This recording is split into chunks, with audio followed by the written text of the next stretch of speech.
So I'm doing a rapid care 44. So it's 44 minutes, which is up to 3.5 kilograms. I've got 3 kilograms inside here. I've got 1400 revs. That doesn't matter too much, the temperature. That's 44 minutes, and I've got the driest setting over there. And the time on the clock is 11:43. So I'm going to start it. And so basically, if it's 11:43, by 3 o'clock this should still be going. But the fact is that it won't still be going. The automatic sensor says that the clothes are drier than they actually are, so it shortens the drying cycle, which means they're not dry when they come out. But I'll come back here in about a couple of hours when I'm back from something I have to do, and we'll see how the run is going. So now it's just less than, it's about 89 minutes, just less than an hour and a half since I started the cycle.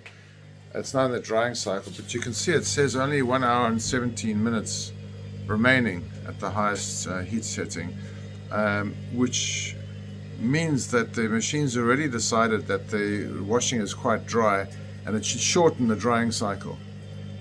So it's shortened the drying cycle, but you'll see when it's done, there'll be water, still drops of water all over this inside of this thing here, and the actual clothes themselves will be damp. So it's definitely not functioning as it should, and this is the second machine that's doing exactly the same. It's exactly the same machine. So all I can say is that the Hoover Washer Dryer machines do not have a good automatic sensor for the drying cycle, especially if you're using rapid care. And despite being under the maximum allowed weight for doing a wash and dry.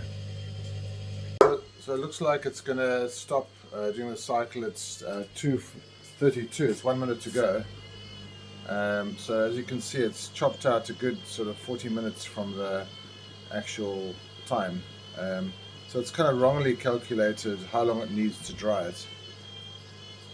The cycle has ended, and it's definitely damp. I mean, I can't put this in a cupboard, so it's very damp.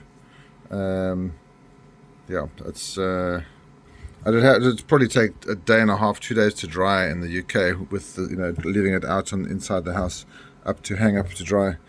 So it's really not good enough.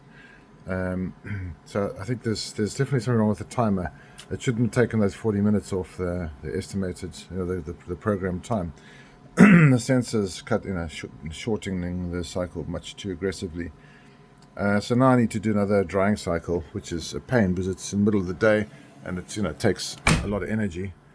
So I just do this again. So it's just irritating. I don't particularly want to burn the hell out of it. Let me just go high heat and see what happens. I don't know, it'll probably shorten the cycle automatically, hopefully. Alright, let's do it. I'll just leave it for sort of 40 minutes. That's the original time. Probably be enough.